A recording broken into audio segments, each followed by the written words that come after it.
Um, good evening, everyone, and thank y'all for tuning in to this week's episode of Chad O. Jackson Live. So today, in the continuation of the crisis of the miseducation, or what am I saying? The crisis of the uh, new uh, Negro intellectual, which again is a play on words from Harold Cruz's 1972, I think it was 1972 book, The Crisis of the Negro Intellectual. Um, I'm doing something similar with this series, and we're focusing each week on a different black intellectual, black celebrity who uh, can be considered, for all intents and purposes, to be an intellectual, black politician, so on and so forth. All of whom seem, for all intents and purposes, to be pushing this kind of quest toward Marxian globalism, and we're analyzing that and picking that part apart and seeing what that's all about. And so, to this week, we're going to be focusing on Kamala Harris because it's interesting with Kamala Harris. She gets a lot of flack, and rightly so, but she gets a lot of flack because of her cackling. I've heard a number of people call her cackling Kamala. Hold on 1 second. Let me do this real quick. I don't know if my audio is good. Let's see here. Okay, I'm coming through the right microphone. Let me know if my audio is good or if I need to turn it up a little bit. I'm afraid to turn it up even more than it already is because for merited reasons. So let's see here. Window, comments, and reactions. There you are. How's my audio? Is my audio good?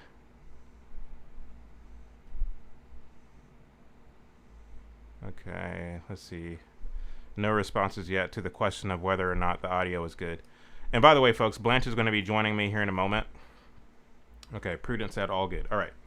So I know typically whenever I go live with just myself and Blanch, one of the complaints I often get is that Blanch's audio is is far higher than mine. The same is true of when I have Chuck or anyone else for that matter on. Whenever I'm using Ecamm, which is what I'm using now, the complaint is that my audio is oftentimes drowned out by my guests. So hopefully we don't have that issue this evening. So anyway, where was I? One of a lot of flack that Kamala Harris gets is that she's kind of Dutz, that she is not really with it intellectually, that she is she stumbles and bumbles through her speeches, and she isn't the brightest Crayola in the crayon box, or the brightest crayon in the Crayola box. Not exactly the sharpest tool in the shed, so to speak. So that's the criticism that she gets. And I think one of the things that people take for granted or kind of overlooks is that she doesn't necessarily have to be that bright. What matters most is what her agenda is. What is it that she's after? For what purpose does she seek power? And, for what's the reason that she's gone through great lengths to get into the position that she is now positioned. I mean, this woman was a DA there in California. She became senator. She ran unsuccessfully for the presidency in 2020, and now she is the vice president and is pretty much sniffing the finish line of becoming president. And it's a very unconventional means by which she is positioned to eventually become president, if things go the way that they want them to go. Is a very unconventional means because she was selected, or she wasn't she was selected, but she was not elected by her base, by Democrats. The DNC, in a sense, took that voice away from their own constituents because we had the primaries. The Democrats chose Joe Biden. They didn't really have any other option because Joe Biden was the only one running, the only serious one running. Of course, you had folks like RFK Jr. I think maybe one or two other folks on the ballot, but the DNC put all their forces and all their resources behind the sitting president of the United States, which makes sense.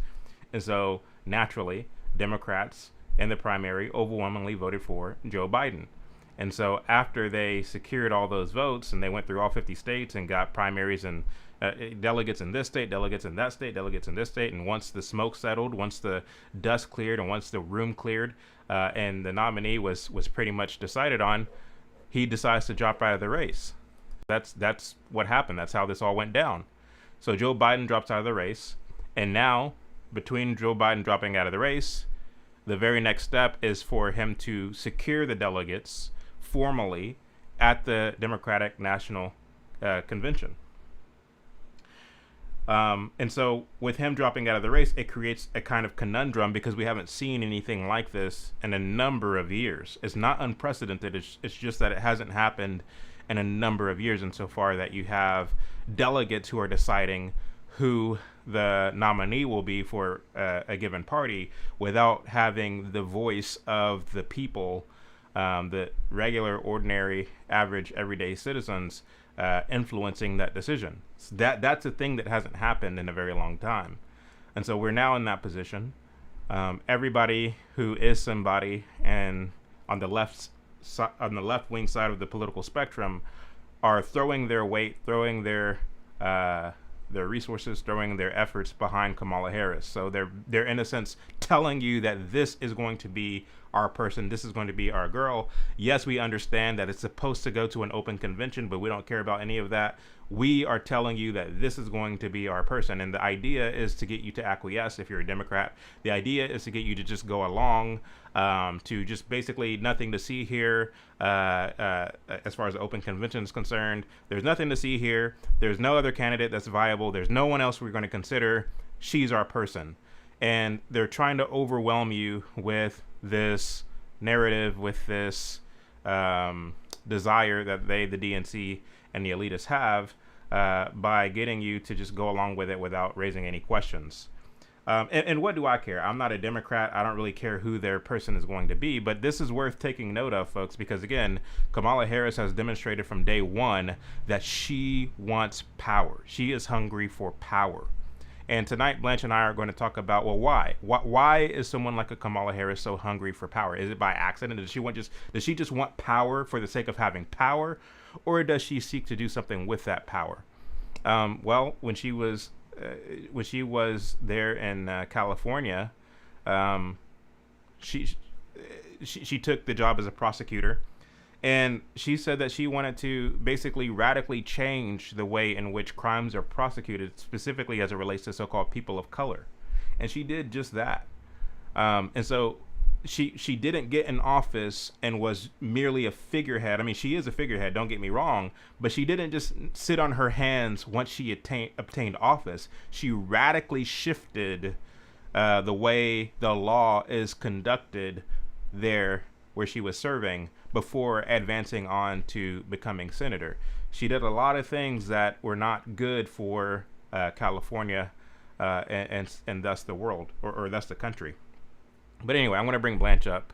I know Blanch has been talking a great deal about Kamala lately, so how are you doing today, Blanch?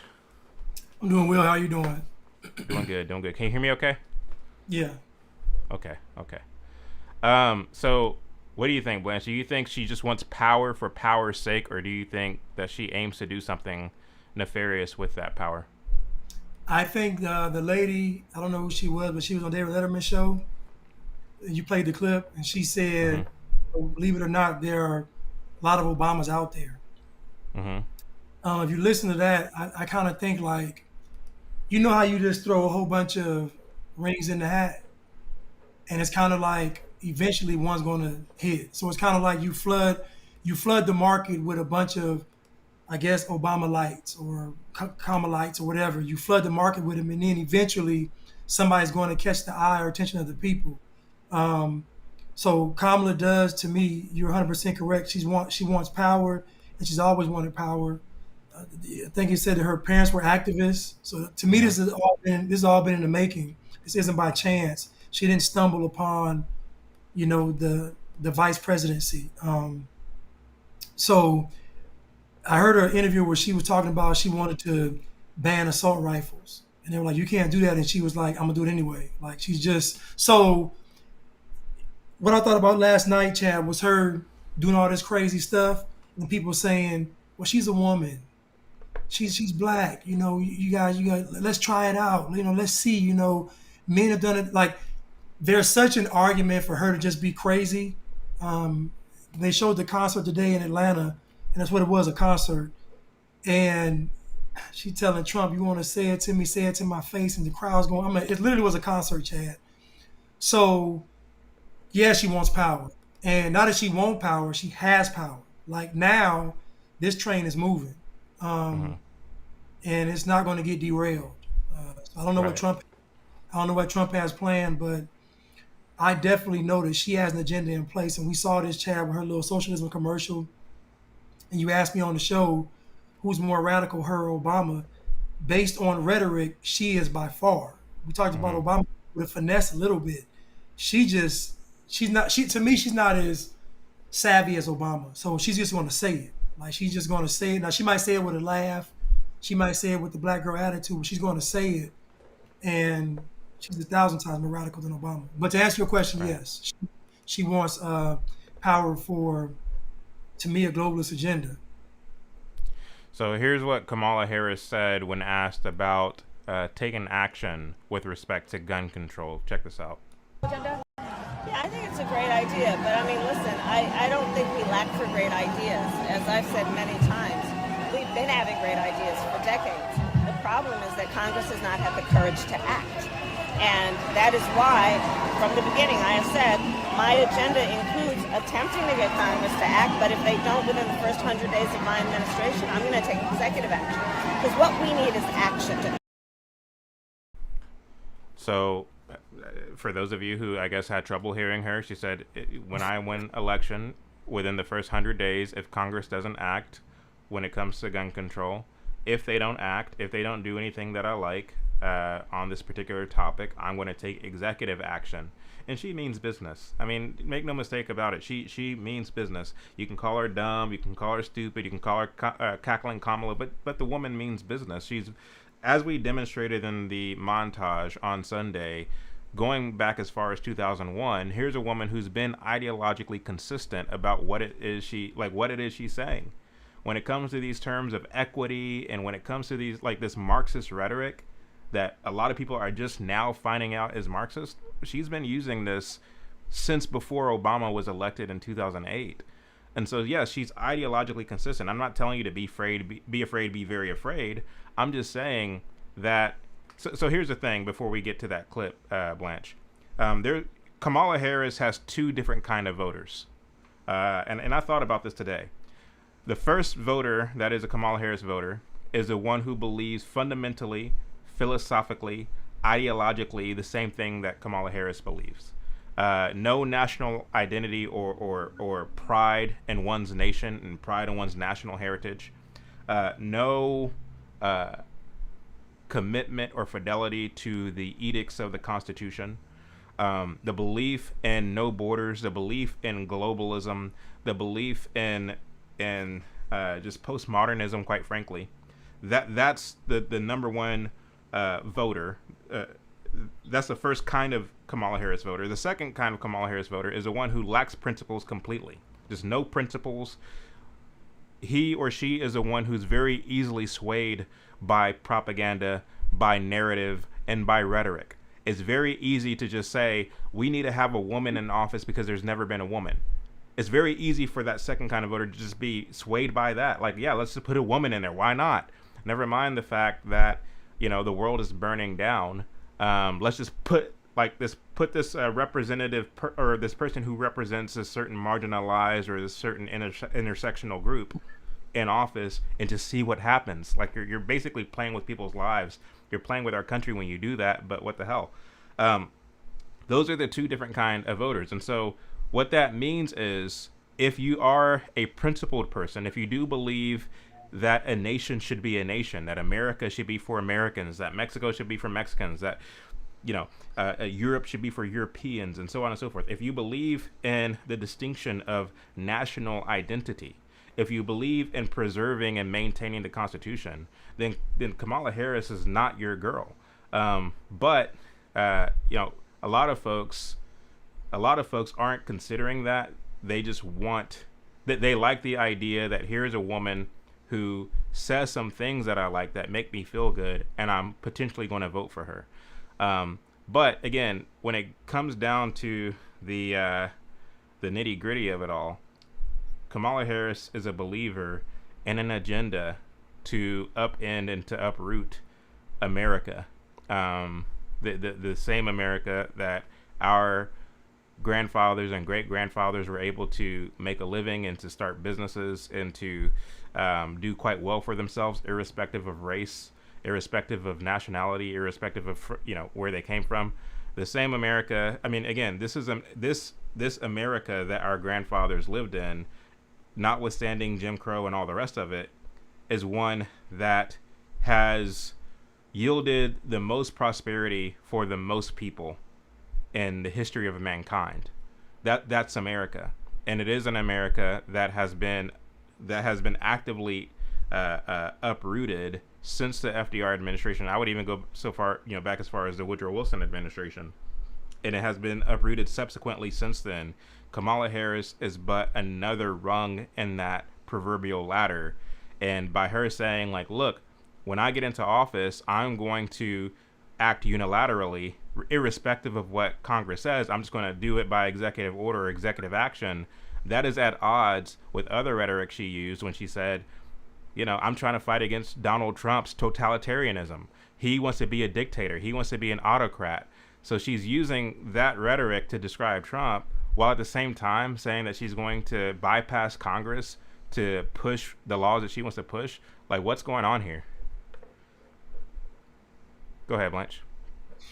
No, I mean, I agree. And the problem is that they've already set up the population to be dumbed down and emotional. And so what you just pointed out is 100% facts. On one hand, she's saying Trump's going to be a dictator. And on the other hand, she's saying I'm going to be a dictator. And so the only reason you give her a pass is because she's black and she's a woman. So now we see the whole goal behind all of this gender equality, all of this diversity, equity, inclusion. The goal behind all of this stuff is to not hold someone accountable based on what they look like, what they identify as, what they were born as, or what they wanted to be born as. Basically, there's no credibility given to the person's character. And so even in her rally today, she's talking about Donald Trump won't debate me. Like it's just the whole rhetoric. It just feeds into the state of America today. And it's just funny to me that Kamala saying she's going to bypass Congress doesn't scare anyone. Agenda 2025 is not even Donald Trump's, has everybody terrified. I'm just trying to figure out, this woman is telling you what she's going to do. You're not afraid. The Heritage Foundation has put something out that you didn't even read, and you're terrified. So it's just, this is where we are in society with these people. And guess what? America, how can I say this? The majority of Americans that are going to participate in this election, and when I say majority, I mean like maybe like 51%, are probably going to vote for Kamala Harris. Just because I've been hearing, oh, he's an old white man. He got to go. Not that he's not doing a good job. He's just old and white. He got to go. Let's try a woman out. Like, these are things that people are going to vote, like you said. So let's try a woman out. We don't want any more old white men. Let's get another black person in there. They're like, all of these things have nothing to do with policy. I can't even imagine her being able to even sit down with a global leader and be taken serious. I just don't. I think Kamala's goal, if she becomes president, is to terrorize America.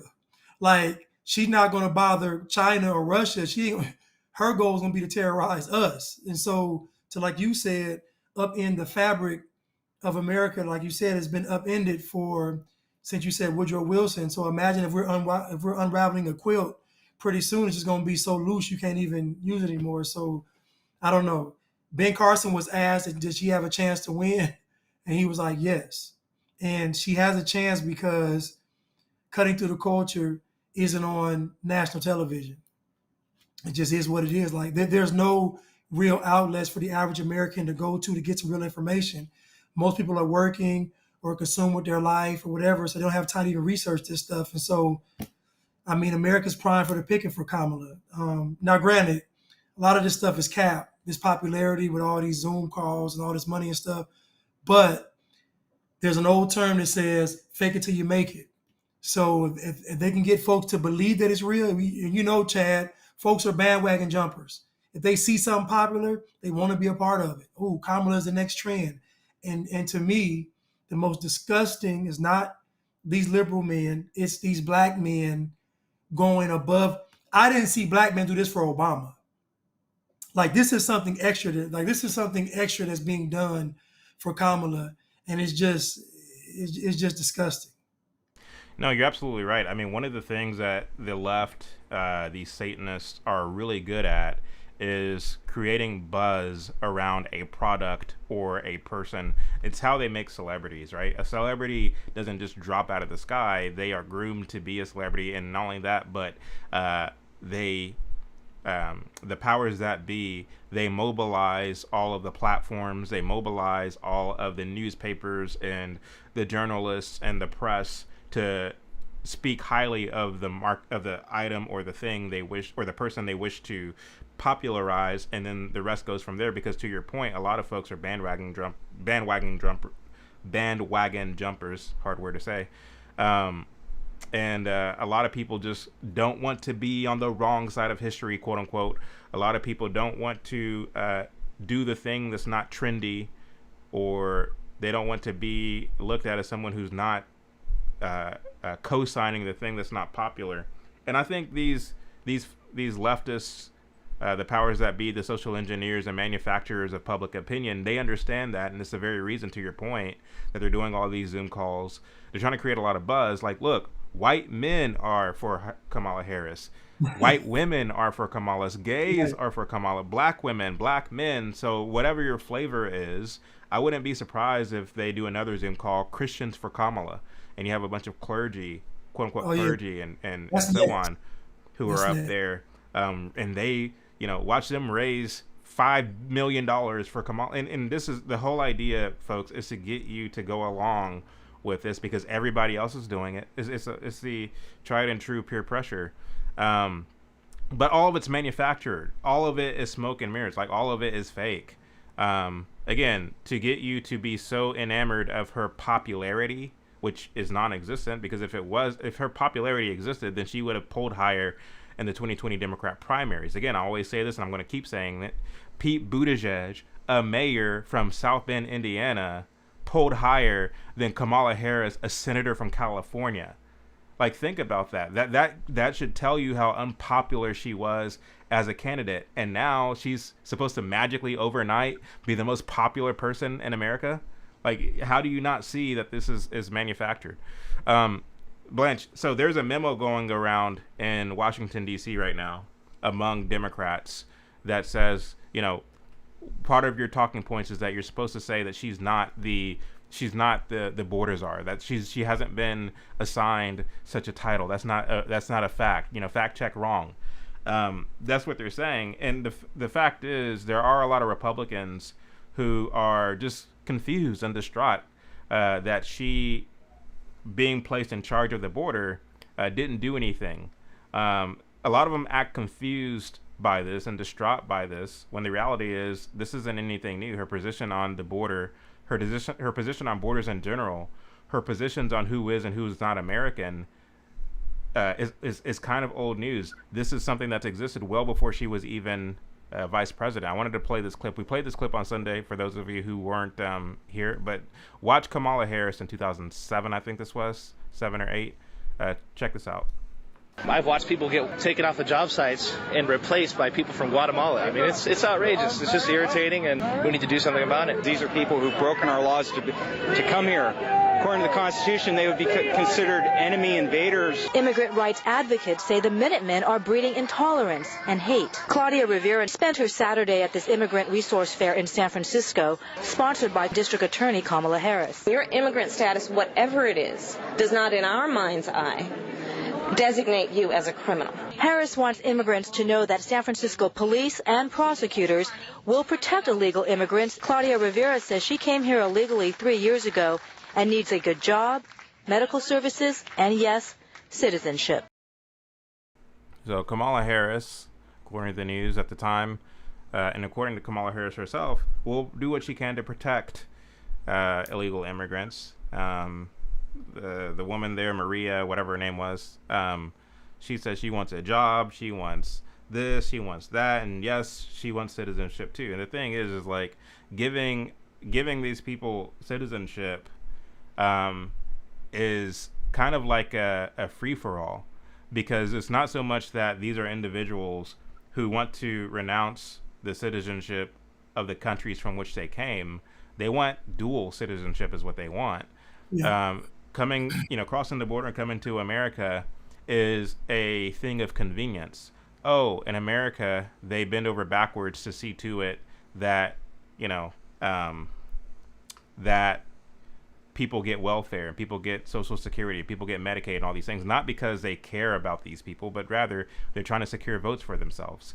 Rather, they're trying to turn America to a socialist country. And so it's to that extent that these welfare programs and policies exist. And immigrants, understanding that, many of them come over here to get access to that. They can put a little money in their pocket and go back home because they quite like it at home better. They understand that the economy there doesn't give them the position or give them the ability to make real money. This is why they come here. So they don't come here with the intention of becoming Americans. They're not attracted to American values. They're not attracted to living permanently in America and starting a family lineage here in America that their offspring might become true Americans. That's not the intention of many of them. It is the intention of some of them, but it's not the intention of many. Kamala Harris and her ilk, understanding that, are busy shaping the laws, shaping the policies, once again, to, in a sense, make America a borderless country, because their true desire is globalism. That's what their true desire is. And so again, I play that clip to say that for Kamala Harris, this isn't anything new. Her inaction at the border is not anything new. She was doing these same kind of policies, these same kind of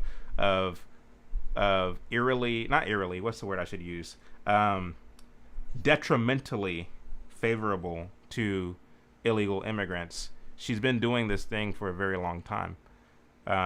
What say you, Blanch? I mean, I agree. And even how she framed it when she said, we don't believe they're breaking any laws. Like, we don't believe they're breaking any laws by wanting to come over here for a better life. So even how you frame it to the public is that these people are in need and they're helpless and they need our help to survive. So just the messaging around what immigration is really a lie.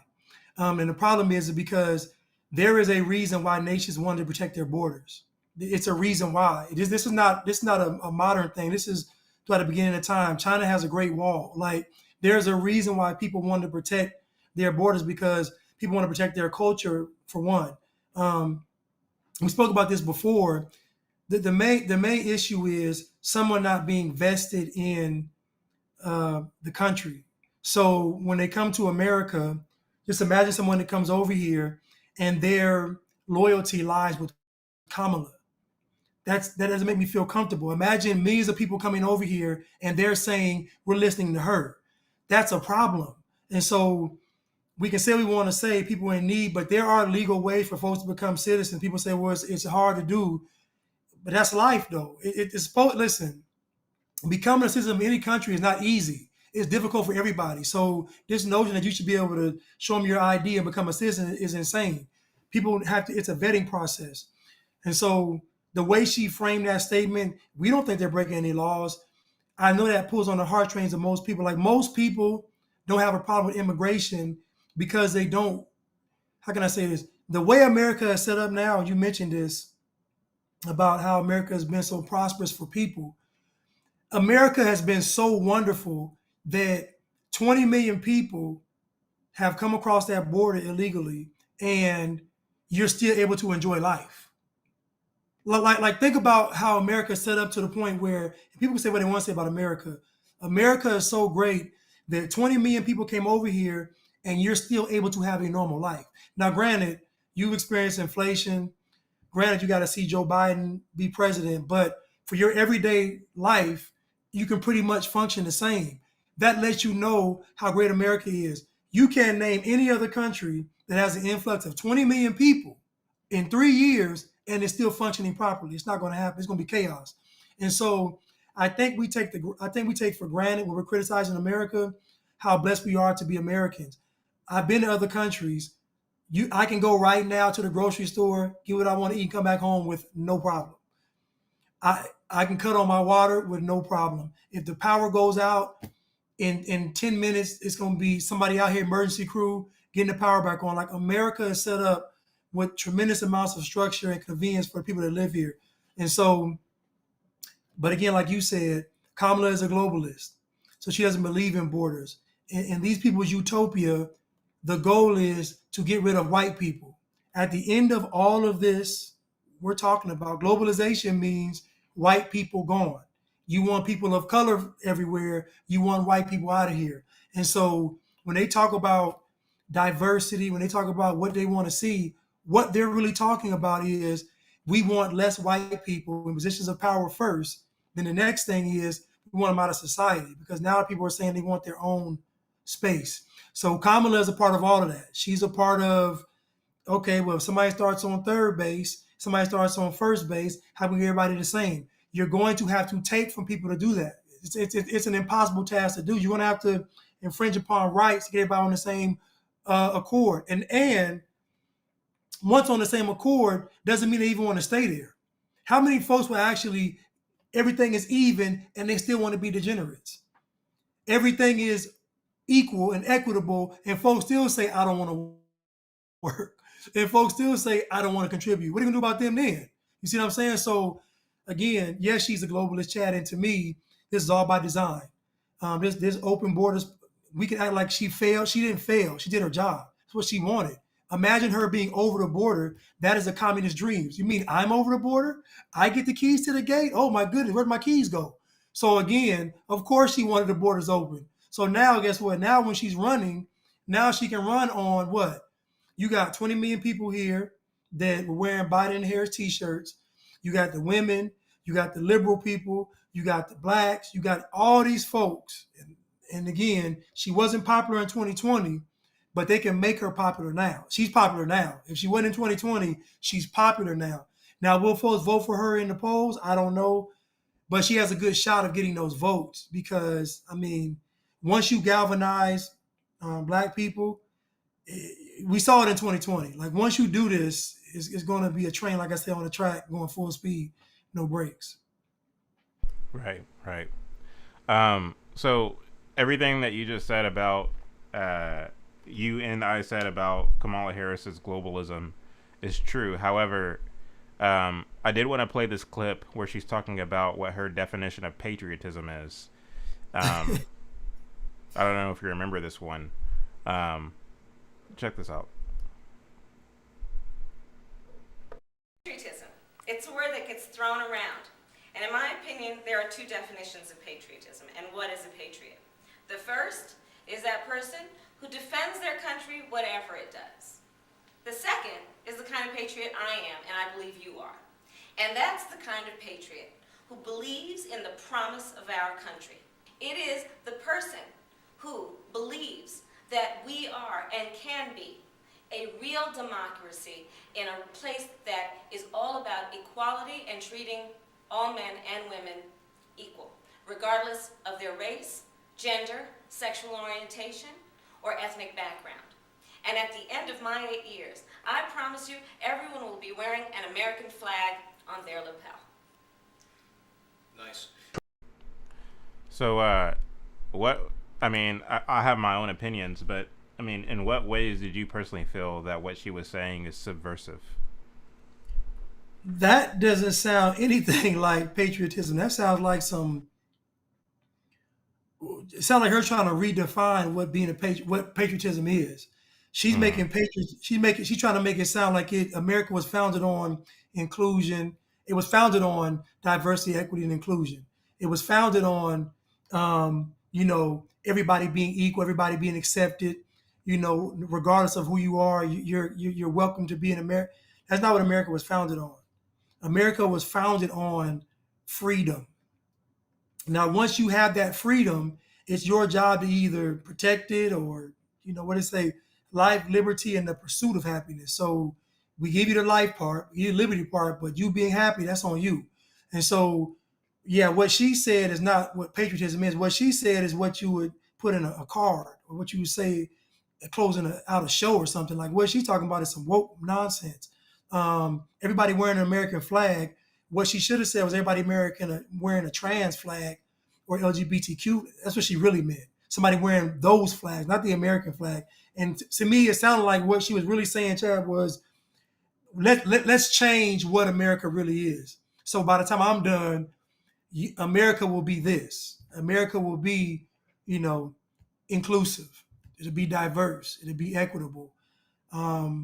It's very subversive. But Yeah, I was going to say, and therein lies the subversive element of it, like what you just pointed out, as far as like, oh, everybody's going to be wearing an American flag.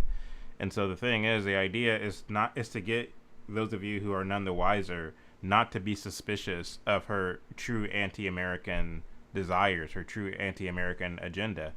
And she's kind of talking out of both sides of her mouth. It reminds me of Martin Luther King, who did a lot of this as well, where he said, I'm not against, where he says, look, I'm against riots, but I'm also against the kind of conditions that gives way and gives rise to riotous conditions. I don't know if you are familiar with him saying this, but he says, we must fight against riots. We must fight against, the conditions that give way to unrest, that give way to the breaking out of a riot. We must fight against that as vehemently and as vigorously as we fight against riots. What is he saying? Well, what he's saying is like, it's actually a threat. If you don't give us what we want, if you don't give us, universal welfare, if you don't give us, what are some of the other things that he advocated for? Radical redistribution of wealth, which is Marxist. If you don't give us a universal basic income, which is Marxist. If you don't give us this, and that, you're going to get riots. So he's threatening you in a very charming and romantic way, but you don't realize you're being threatened because it's Martin Luther King. He's Mr. Nonviolent. He's Mr. Let's all just get along. But he's actually speaking with a silver forked tongue. Go ahead, Blanch. Yeah, and again, the enemy is clever because, like, what they're saying isn't, how can I say, wrong, right? It's not like, wanting people to be equal, wanting people to, have a universal basic income, wanting people to have, I guess Medicare, Medicaid, like wanting people to have these things isn't a wrong thing to want. So it's kind of, the devil is like very clever because he's like, I'm going to say things that, okay, you don't want people to have universal health care. You don't want folks to have, and then when you say no, they're going to say, wait a minute, you want to see children starving? Like, you know what I'm saying? So they kind of put it to where the average person's like, you know what, maybe it isn't that bad. The problem is that these are ideas. None of this stuff, ideas are dangerous. I don't care what anybody says. The Bible says that the idle mind is a devil's playground. These ideas are dangerous if they're not shaped and formed with a righteous intent. So these ideas of equality and all inclusion, diversity and all this stuff, the idea of it sounds good until it actually happens. And now you have this, what you call this culture clash. But we know when the culture clash comes, it's going to be American culture versus 1,000 other cultures. And American culture will be the bad guy, and the other cultures will be the good guys. And so, I don't know, King, what did he say? You said he said something. You commented on him. I want to address what he said. That you have to fight the conditions that give way to riots with the same passion that you fight riots themselves. So I did a video talking about Bevelyn B.D. Williams, and she got 41 months in federal prison. And I was upset that she got 41 months. But a friend of mine, we had a conversation about it, and I thought about it, and we had a conversation about an hour. And basically, when I went live, I said, even though I feel like they're wrong, she's also wrong for what she did. So in other words, her reaction is not justified because they're wrong. So the same thing with King. What he's really saying is you can't really judge the rioter or the looter or the protester if they're in conditions that are forcing them to riot. And so I feel the same way I felt about her is even though it's a righteous cause to want to stop abortion, you still can't block doorways. Even though it's a righteous cause to quote unquote not want to be oppressed, although I don't agree with they're oppressed, but even though it's a righteous cause, you still can't destroy property. You still can't use threats and intimidation. Like you still can't be unrighteous in your attempts to not be oppressed or to fight against the system. And so this is how you knew that King wasn't a real believer because his statement didn't have any wisdom.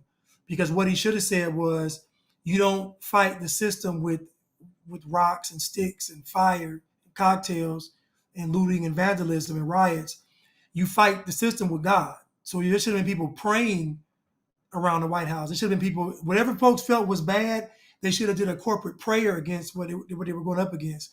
That's how you know that the church actually had lost its way by the time it had happened, because to me, that should have been the response to all of this stuff was prayer. Taking some matters into your own hand never works out because man can exact righteous vengeance. So, yeah. Yeah, I agree completely. Somebody in the comment section, let's see here. Let me see if I can't pull this up on the screen.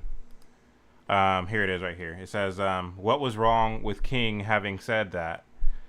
It's not much different than saying I condemn crime, but let's also deal with causes of crime. So there's a lot that needs to be addressed with this question alone. Let me just first say that your presumption of what King's intentions were are wrong. And unless and until you understand that, you will begin to understand where I'm coming from when I'm talking about the subversive nature of what it is he's saying, of the kind of sly kind of, what's the word I'm trying to use? Manipulation in what it is he's saying. You're not seeing anything wrong with what he said is predicated on the false premise that King was well-meaning in what he said.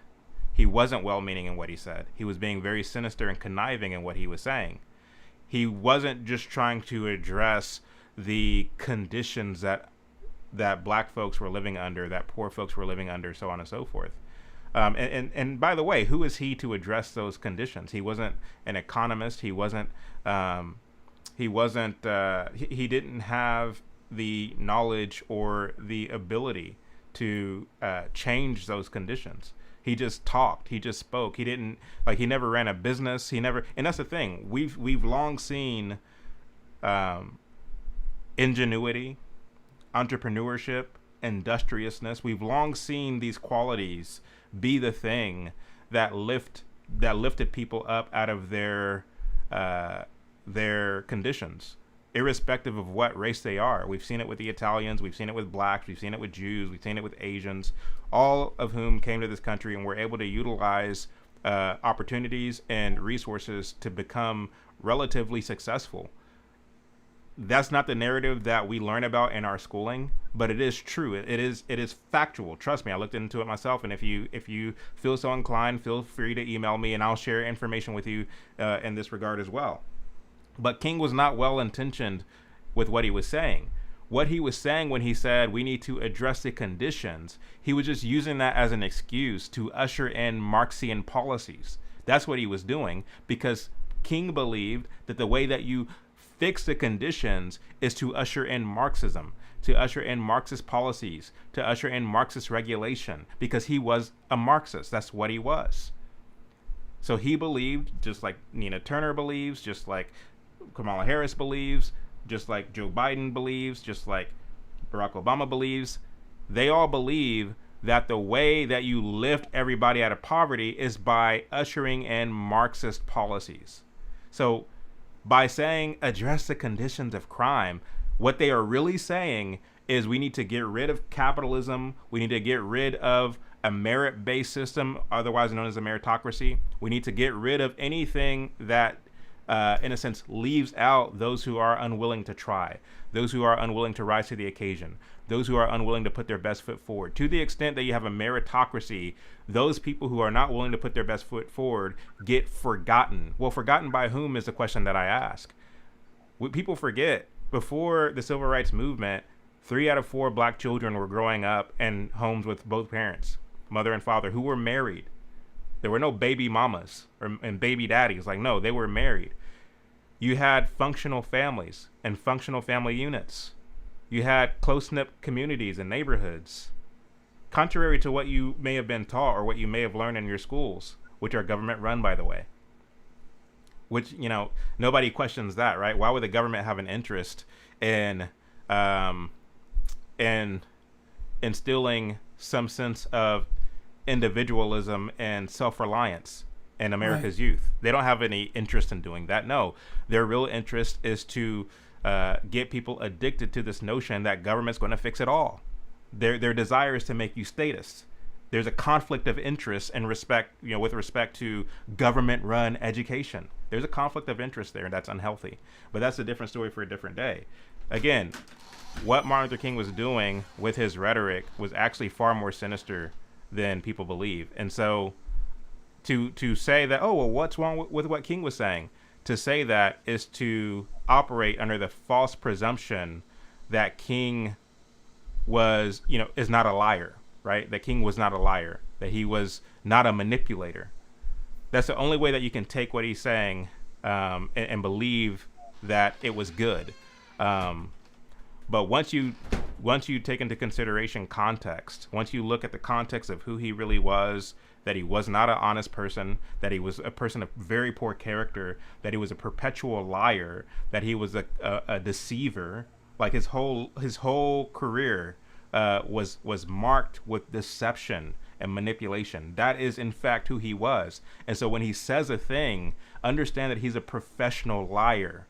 And for us to know that and still believe what he says, to take him at face value, I think is a dereliction of duty on our part. You had anything you wanted to add to that, Blanch? Well, yeah. Well, first of all, the notion that something causes crime, and I take issue with that, because every criminal that I know, they weren't doing crime because of poverty. That wasn't like their goal wasn't to get out of poverty. Their goal was to be rich. Their goal was to have a certain status in life. So it was not because of poverty. That wasn't their goal. Poverty does not make someone be a criminal. It just doesn't. You can go to many trailer park in America with toothless hillbillies and they don't do the crime. So again, that is a lie. Nothing causes crime. What causes crime is poor character. If we look at the criminal spectrum, all criminals aren't poor.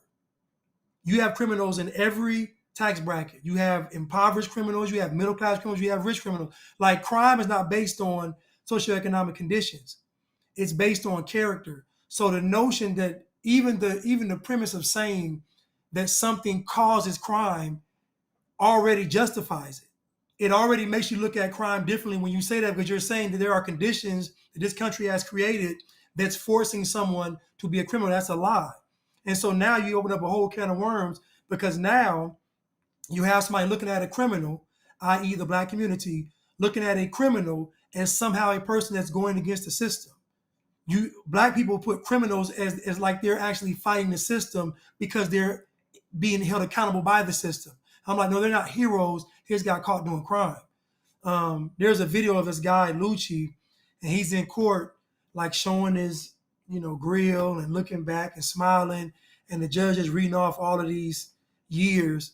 And the comments are just sickening. It's just like, oh, he took it like a G. Look at him. He ain't even flinched. He's so solid. Like, people just praise him. I'm like, dude, he is a criminal. Do you understand that when he's doing crime, he's not terrorizing immigrants?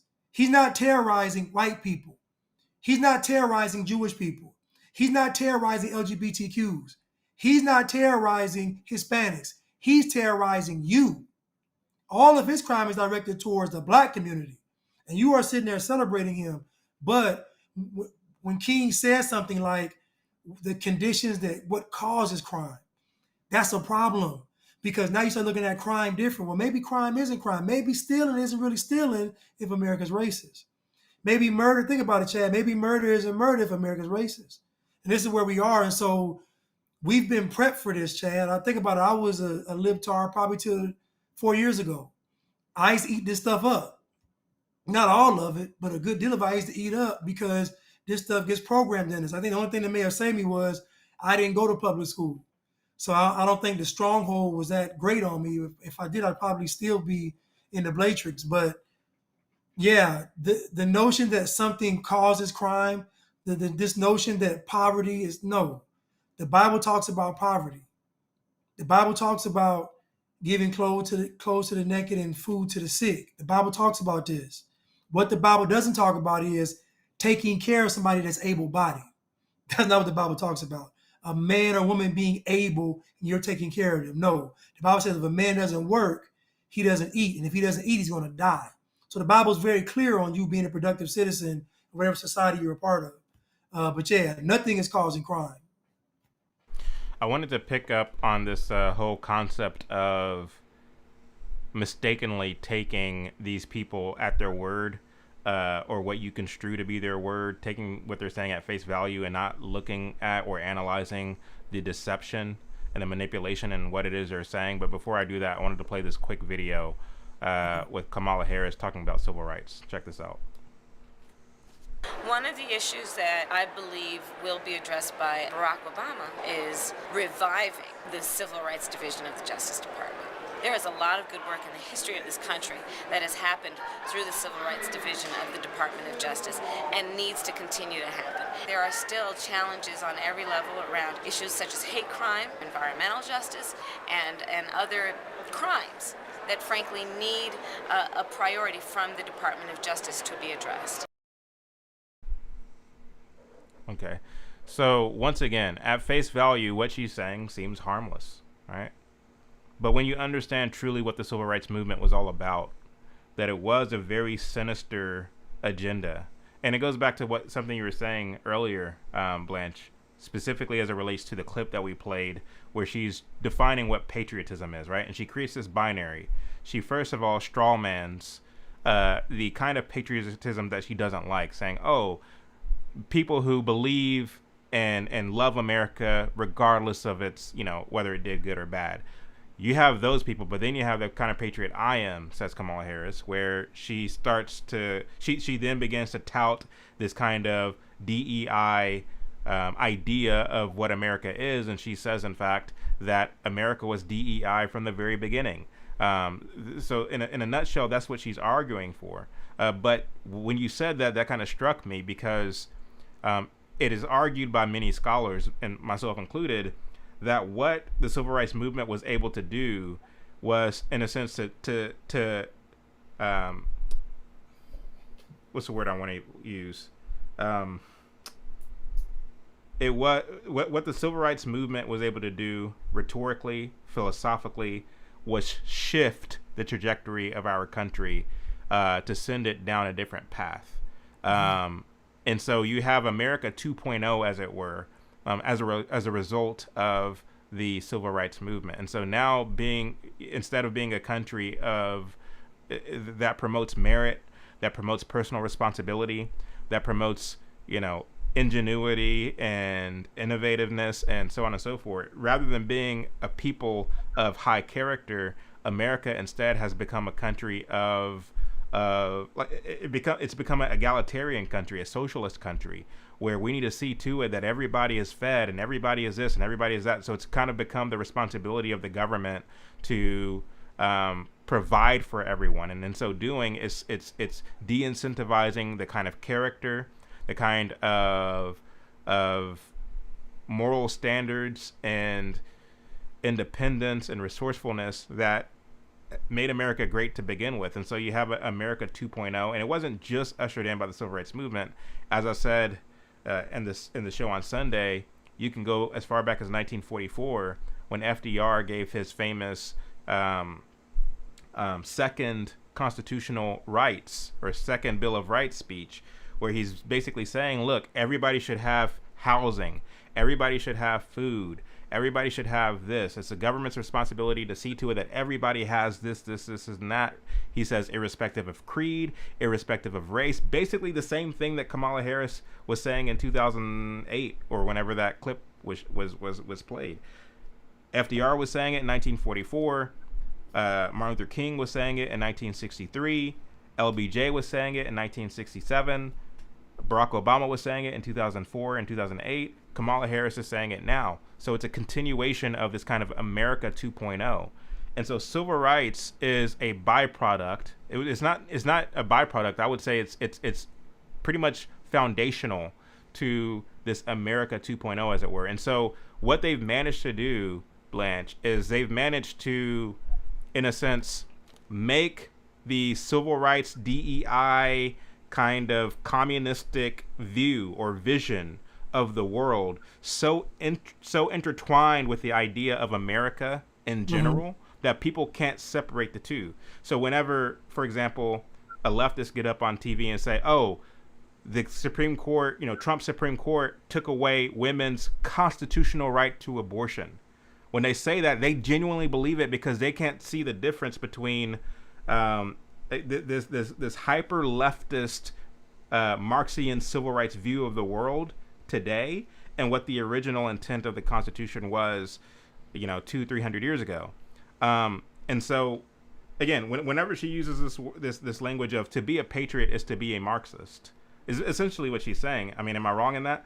But essentially what she's saying is to be a patriot is to be a Marxist. That's the kind of patriot that I am. I want to, in a sense, fundamentally redefine America to the extent where you're proud to be an American again. Because heretofore, most of the education that people are getting in America's public schools and private schools, for that matter, and in their colleges and universities, is an education that teaches students to be hostile to their American identity, to be hostile or to look with disdain at their American heritage, to be ashamed. If you're white, it teaches you to be ashamed of America. It teaches you to, in a sense, think that it's more moral to denounce or to try to separate yourself from your American identity. This is the reason why you never see young folks waving an American flag or wearing American flag paraphernalia. If you are a so-called minority, then the hope is that you will follow the suit of your so-called leaders and activists who both demonstrate and encourage a kind of animus toward American identity. And they do so by basically propagandizing this rhetoric of black folks are marginalized, Latinos are marginalized, we've always been marginalized in this country. This country don't like us because of our appearance and because of our heritage and our culture. So we are we're considered the stepchildren of America. We're not even considered that. We're considered the foster children of America. We don't fit in here. This country hates us. And so whether you are the minority or the young person, both of you have this kind of disdain for America, and you're not exactly proud to be an American. And so what Kamala Harris is saying is like, no, I want to change that. I want to make people proud to be an American again, but I want to do so by casting a new vision, a new Marxian vision of what America is. And she uses the civil rights rhetoric to subversively communicate that. I don't know if what I'm saying makes sense, Blanche, but I want you to take a stab at it. It makes perfect sense. And basically, I mean, what you're saying is how the average person looks at even politics or looks at the world, the lens is already corrupted. It's already a skewed lens because of what you've been fed. And so you can't even really see something without the thoughts of socialism, without the thoughts of Marxism, you can't even see something with an objective lens because the propaganda's already gotten to you. And so even a person that's saying, I'm going to vote either way, that vote either way, whether it be for Republican or Democrat, is still propagandized. It's still programmed. Like, it's still not through a pure lens, because on either side, you're going to acquiesce to socialism at some point. You're going to say that people deserve this because we're America. We're supposed to, even what's the Statue of Liberty, where they said her torch was burning so the immigrants could come and see where they was going to come to her shores. Like, even that kind of rhetoric is still, even though it's patriotic, the Statue of Liberty is patriotic, but it's still socialism though. It's a patriotic, socialistic symbol. It's a woman saying, I'm gonna hold this torch up so all you can come to my shores. And for what? Are they coming to do what? They're coming to get something, you know what I'm saying? They're coming to get something America has to offer. And so, think about what Kamala Harris is saying. We have to revitalize the civil rights movement. So in other words, it didn't work. So you mean to tell me we went through all of that with the civil rights movement and it didn't work? So now we got to do it again? We got to go for round two? Like, what I find funny is that the left does all of these things, and for some reason, Chad, they never work. They never say we're satisfied. Like, they never say, okay, we implemented this plan and it worked. Civil rights movement, it didn't work. None of it worked. They're going to do the same thing with climate change. Well, climate change is not working. Welfare is not working. People still hungry. Like, nothing ever works. I'm like, maybe it's not working because it's not meant to work. If y'all been doing this for 100 years and it's still not working, maybe it's just not meant to work. So the fact that Kamala is even insinuating a second civil rights movement, who would even be for it, Chad? Who would the second civil rights even be for? I feel it'd be for LGBTQs, for trans, for immigrants, it'd be a whole host of, I don't know. I just think it would be for a certain population in the United States. It wouldn't be for, you know what I'm saying? It wouldn't be for everybody. It'd be for this group right here. They're the new civil rights movement. Like Biden said, make no mistake about it, trans rights are the new civil rights movement. He literally said that. And so what does that even mean? Like think about it. They never articulate what trans people can do, Chad. They never sit down and say, a trans person cannot do. I'm like, what can't they do? When I go to the grocery store, I see them. When I go to the job site, I see them. And I'm saying, like, I see them like, what are they not allowed to do, Chad? I just don't know. They can adopt children. I'm just, what can a trans person do? Well, they actually have more rights than the average American citizen. And it's only going to get worse, especially since a lot of these folks in power are going the way of Canada. So they're actually trying to instill or vest the LGBTs with even more rights than they already have. And they're doing so by designating them as a protected class. And when you are a protected class in America, nobody can, you can do whatever you want, and you can just kind of throw your weight around and be obnoxious, be inappropriate, be just a degenerate in public, and you can't say anything against them, because if you say something against them, it will be considered a hate crime. It will be considered pretty much a hate crime, and you're going to be charged with it more severely than if you were to say something against a white person or what have you. And so, I mean, they already have designated blacks as a protected class. I think it was Roland Martin or somebody who I was watching one time, and he outright said it. You know, somebody said, you know, why is it that, you know, you can say all this negative stuff about white people, but whenever we as white folks try to say something about, you know, black culture, y'all get offended by it and y'all want political action to take place. And Roland Martin's response was, we are a protected class, so we can do that. I mean, this man, I think he's a spawn of Satan, quite frankly. So you asked, or you put the question up earlier. And by the way, before I get to this, the Pulitzer, you're familiar with Joseph Pulitzer, right? The journalist. No, is he the guy that did the Pulitzer Prize? Yeah. Okay. Yeah. So he left a large endowment to, I think it was Columbia University, before he died, and that endowment is the money from which the Pulitzer Prize was originally created. And he was what they call a yellow journalist. He would sensationalize news stories in order to get a rise out of the public for some, whether it be political or social cause. And he was the one who raised the money for the Statue of Liberty. He was a Marxist. He was he was a no good dude. But you'll notice that all the Pulitzer Prizes go toward people who are leftists, people who envision this kind of Marxist view of the world. I think, who was it? Kendrick Lamar won a Pulitzer Prize, so that should tell you everything you need to know. Yeah, Kendrick Lamar won a Pulitzer Prize. But yeah, he's the one, Joseph Pulitzer, who's responsible for the Statue of Liberty. So to your point, I mean, a lot of people probably raise their eyebrows when they heard you say that about the Statue of Liberty, of how it sends kind of a socialist message. And you're absolutely right. That was the purpose of it, after all. So, but that's just a side note for those of you who want to research that. Let's play this clip, unless you had something to respond to. Yeah, you got a Pulitzer Prize for what? For what though? I think it was his album. I'm not really familiar with his album, so you'll have to forgive me. But I think it was one of his albums. It was either Mr. Morale or Damn.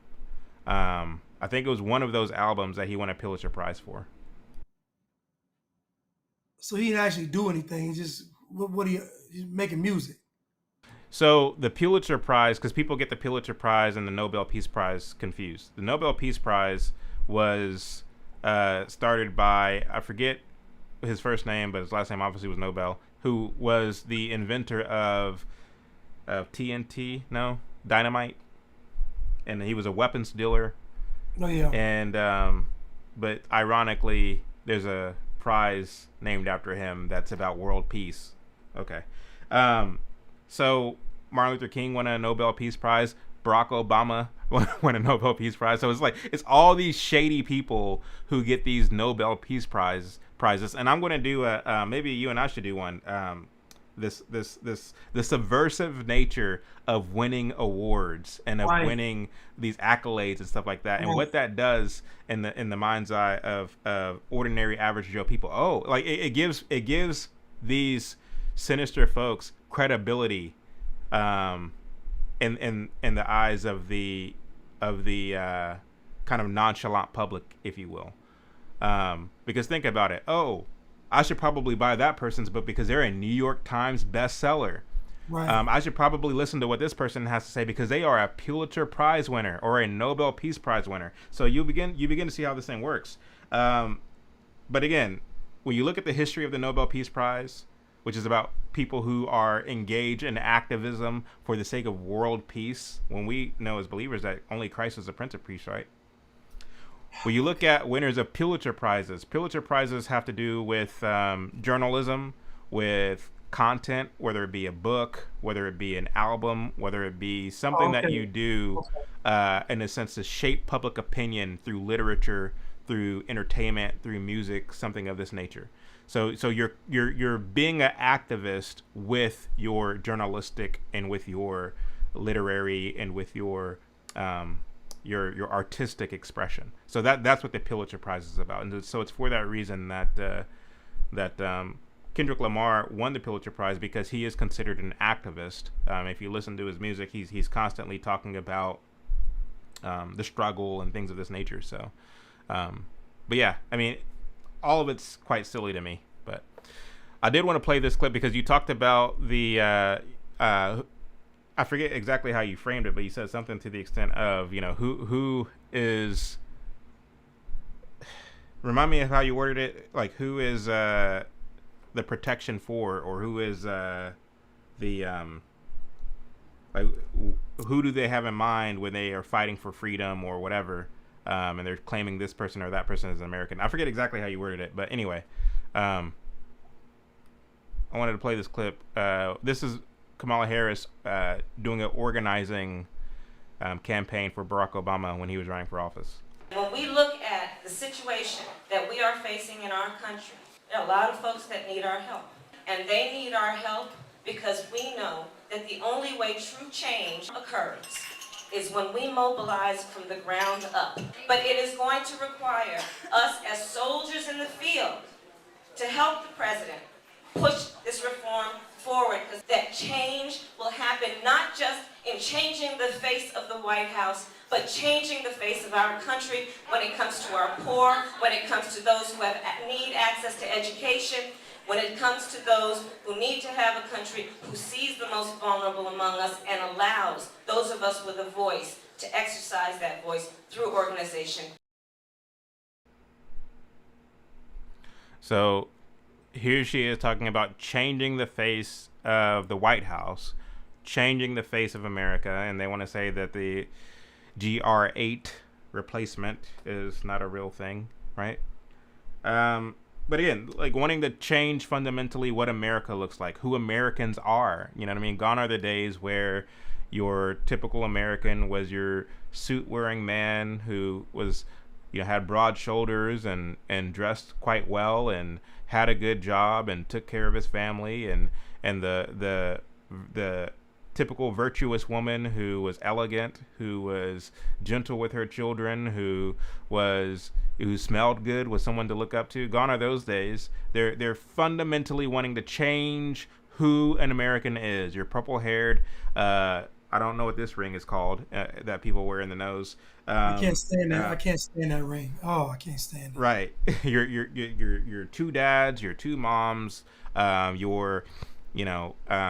whether you are Indian or whether you are Asian or whatever the case may be, they're trying to fundamentally change what America looks like, right? And the thing about that, Blanche, is when I look at old pictures of Americans, right, whether they are black or white or Asian or whatever the case may be, Hispanic, they all look the same. I mean, I Love Lucy. Lucy was a communist, to be sure.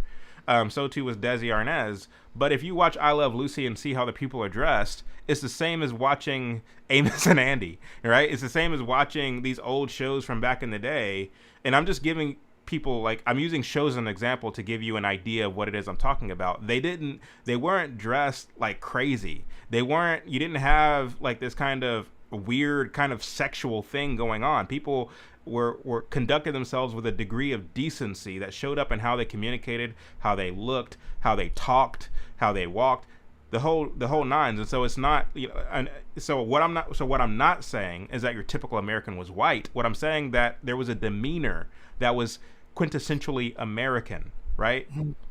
It's very different now, and they're trying to say, oh, they kept black people out. Well, as a historian myself, who's done a great deal of research, particularly as it pertains to black America and black families and black entrepreneurship, I can tell you that there was a great deal of dignity as far as black men are concerned. Of course, you had your kind of bottom of the barrel elements of black people in America in the same way that you had that exist in other ethnicities too. But what I'm talking about is who you looked up to as a young black person in America from the turn of the 20th century to around about 1960. Those were the men who were the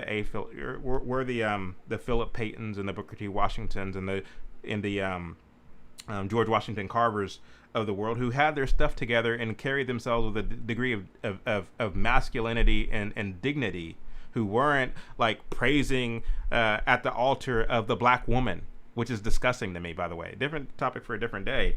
But what they are saying when they say they want to fundamentally change America, what they mean is they want a bunch of weirdos at the forefront of what the American image looks like. So that's what she means when she says she wants to change everything, because they understand that to the extent that you have a bunch of high, and what I mean when I say high, I mean literally doing drugs, when a bunch of high apolitical nincompoops they want to build an army out of these people, because they understand that to the extent that these people are your vanguard, you become easier to control, because it's like these people are going to walk in lockstep with whatever you do. Right. Whatever policy you push, whatever regulation you try to pass down a vaccine mandate, you try to pass down a mask mandate, whatever the case may be, to the extent that you have all of these drones walking around and they're just going to acquiesce and bow down because that's what they were educated to do. Your voice as someone who can see through all of it becomes smaller and smaller and smaller and smaller. So when they say they want to fundamentally change what America looks like, they want a lot of people who are going to acquiesce, who are going to not necessarily acquiesce, but voluntarily, gleefully go along with what their agenda is. That's basically what she means when she says she wants to change the fundamental makeup of America. I know I said a lot. Blanch, feel free to respond to whatever. No, I mean, yeah, I mean, what you're saying is 1,000% correct. Even Molly, she added meat to her menu, and people have been going crazy ever since. Like they're trying to get her restaurant shut down. I'm like, I thought y'all was a tolerant people. And what we gotta understand is this too, right? Anybody should be weary of the left because on one hand, they're going to say, my body, my choice. You can't police my body. Then on the very next hand, they're going to say, we mandate this shot to put in your body.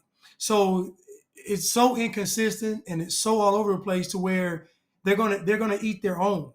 1 minute you all are literally walking lock and step in them with them, and then the next minute they have found error in what you're doing. So again, they eat their own because there's no consistency in what they're doing. It's just based on what they really want at the moment, because that can change in an instant. And so even with Kamala now, if she gave that same speech today, if she gives that same speech, but with the crowd of people behind her cheering and chanting, how powerful would it be? If she looks at the crowd and says, this is America right here, and it's a bunch of libtards in the crowd, a bunch of big mamas, a bunch of Twans, a bunch of Umars, a bunch of Shaniquas. I don't want to say Keisha, but a bunch of blue hairs, a bunch of red. Like it's just a freak show. And then she says, "This is America."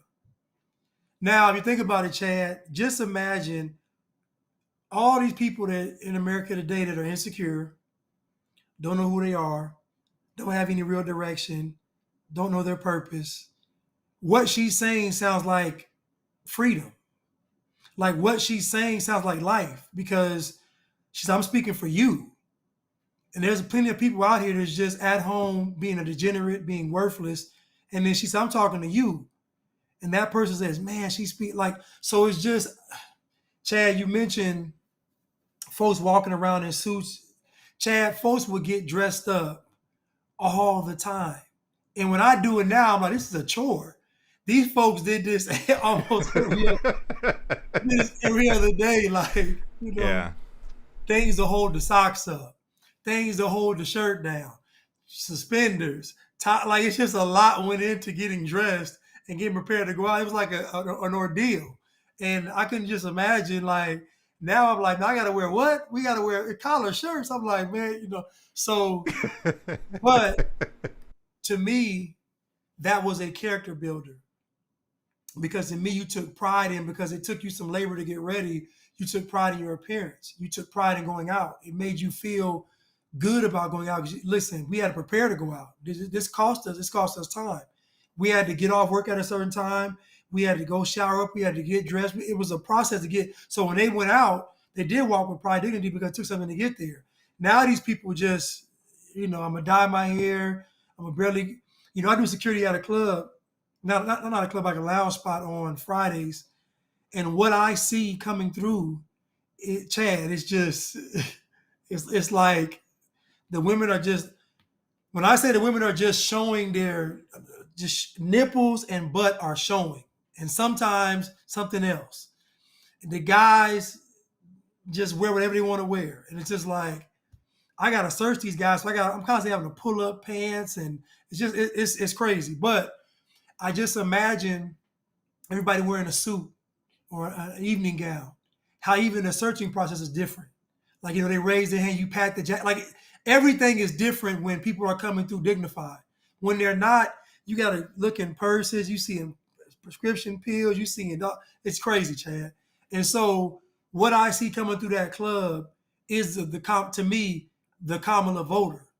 You see all types of people coming. You don't know what's in that bag. You don't know what their ideology is. Are they on drugs? It's like everything coming through. And they're not violent or anything, but I know the mindset of the people. That's who she's talking to. She's not talking to us. Clearly, we got some sense. She's talking to them. Those people I see coming through that lounge spot, they're voting for Kamala. It ain't no question about it. The men and the women. When I see guys wearing this weird, effeminate type, it's crazy. But back to your suit comment, Chad. I feel like how folks used to dress made them act better. You don't really feel like fighting in a suit. You don't really feel like getting crazy in the suit, in the evening. You don't want to mess up your attire. So to me, it just made folks even behave better. I don't know. Now, pants down, butts out, it's crazy. Yeah, I mean, true story. I don't even let my kids wear Crocs. I have a disdain and an outright hatred for Crocs. And of course, having older cousins, whenever my wife leaves with the kids and they go to like her sister's house or whatever to visit or whatever, and she comes back with a bag of clothes that my sisters-in-law call themselves trying to give my sister for my boys, and they open up the bag and there's Crocs, the first thing I do is I take those Crocs outside and throw them in the dumpster because my kids aren't going to wear Crocs. Like, and my son asked me one time, he said, "Dad, why don't you like Crocs?" I basically told him, like, no dignified person wears Crocs. I'm sorry for those of you in the chat who wears them, but for me, it's just my opinion. No dignified person wears Crocs, at least not in public. I mean, it's one thing to wear them around the house, but to go out in public, and what kills me is when you see people in the middle of the day wearing not only the Crocs, but also the pajama pants and the wife beater, and it's the middle of the day. It's like, what are you doing? And like, just no like self-respect whatsoever. At least have some respect for yourself, right?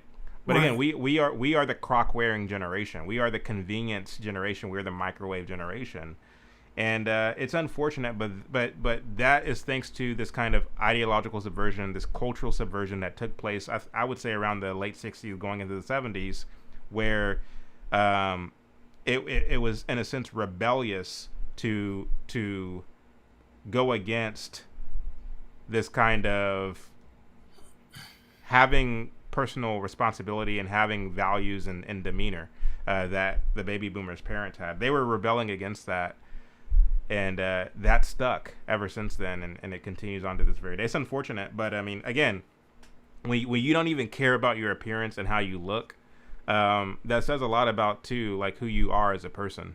Because it's not just about what you wear. It's about your character that is associated with it, to your point, because you said it and you hit the nail on the head when you said that that it is a practice and character building to actually to actually care about what it is you're wearing. I'm not saying overdo it like a gay person, or like somebody who likes men, men who like men, who just basically do like go over the top and wear all the accessories and stuff like that. I almost said a word that got me banned. But like, I'm not saying to do all the extra stuff, but it's kind of like the other day when we were talking about the difference between Kevin Samuels and what's his name from Kunta Kinte from LeVar Burton. Roots. Yeah, LeVar Burton. Like, you can tell a distinguishable difference between somebody who like carries themselves with respect and someone who's just accessorizing because they are of the gay agenda. Right. We got a super from let's see here. Brad Upt 504. Brad UPT 504. It says crazy thing. That's who? New Orleans. Okay. It says crazy thing is guys, for some strange reason, I'm pulling a what's his name? Ben Crump. Yeah, Bill Crump. I should read it like him. No, I'm not gonna do that. Crazy thing is, guys, for some strange reason, black liberals have convinced themselves that they will be exempt from a globalist regime. And you're absolutely right. I mean, Blanch talks about that all the time. They feel as though, if they themselves gleefully go along with this Marxian globalist agenda, that because they are voluntary participators, then they will not receive the iron hand of such a communist regime, when in fact, no, you're the first to go. You're the first one to be starved. You're the one to be lined up against the wall and shot. I mean, it just is what it is, because in the same way that you were so susceptible and gullible to propaganda from them, you will be just as susceptible and propaganda from the quote unquote other side. So like, you're not the right kind of loyal for what they are, for what it is they are trying to build. You're conveniently loyal, just enough to get them into power, but you're not the kind of sustained loyal that is going to help them keep power. So you're the first one to get shot. So you have any response to that, Blanche? No, I mean, you're 1,000% correct, because they can't trust you. Imagine someone saying, I'm willing to go against my country to serve you. And then when the country's taken over, they're going to cut your head off. They can't trust you. You wouldn't get your own, like, the irony in it is the moment you even side with them, it's already a death sentence, because then when it's all said and done, when the smoke clears, you're going to be the first one. It's just a natural, we got to get rid of y'all, because y'all didn't want to fight for your own country. So you're definitely not going to fight with us. And you mentioned the propaganda and being more susceptible. They'll be more susceptible because it's going to be true this time. Like now when I'm saying, look, they're starving you, you're actually starving. Like, look, you don't have any rights. You really don't have any rights. So now it ain't propaganda no more. I'm just telling you the truth, and now you know it's the truth. And so, yeah, you can't be trusted. They got to get rid of you. What a mess. You got time for one more clip? Oh, yeah.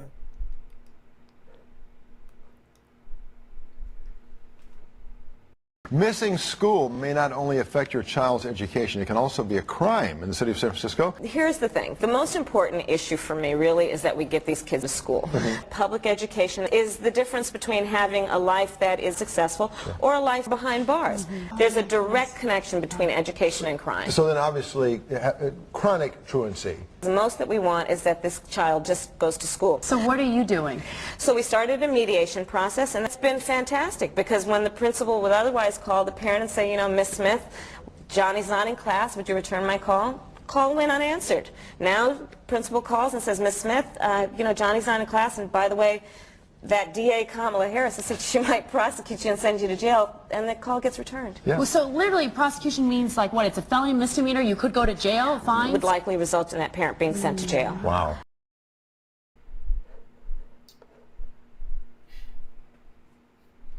What are your thoughts? Well, my first thought is, if anybody's ever worked with the Johnnies, nobody wants Johnny to be in school. So nobody's going to do all of this to make sure that Johnny, the troublemaker, the one that disrupts class, the one that has the school in the upheaval, they're not doing all this to make sure he comes to school. So the notion that the truant students, who would literally be the problem, the truant students who you wouldn't want to be in the school anyway, the truant students, that these staff members would be fighting to get them back into school, it just doesn't make any sense.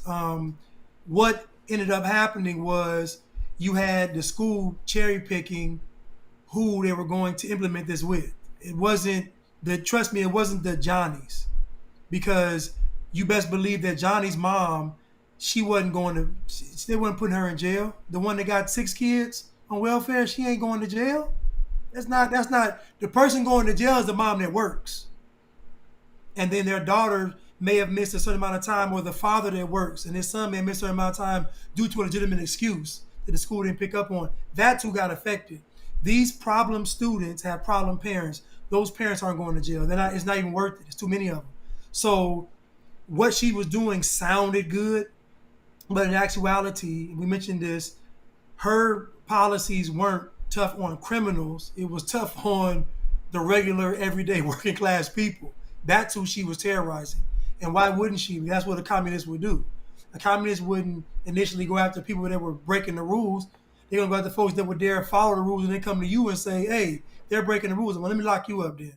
And so, yeah, this notion of extreme, and somebody even asked, one of the hosts asked, you mean chronically truant, right? That's why he asked the question, because he knows it's easily to get chronically truant with someone just truant. And again, 3 consecutive days would qualify you as truant. Think about it, Chad. Just like you go to work.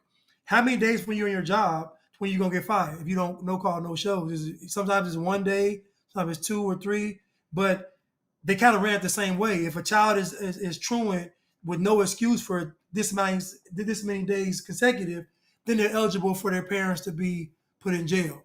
And so I go back to that one case where the lady's daughter had sickle cell. Her daughter had missed many a day because she was sick. But the school just sees absences and you know what, we're gonna try her. So now she's in jail, she's missing work, missing her job, she in court fighting for all this stuff, and her daughter has sickle cell.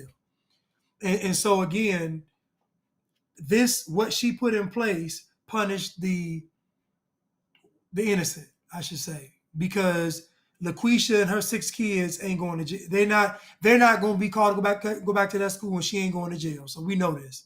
The deadbeat dad ain't going to jail. We know who this would really affect. It wasn't affecting them because they would have been an uproar. They had went to every school board meeting and threw a fit.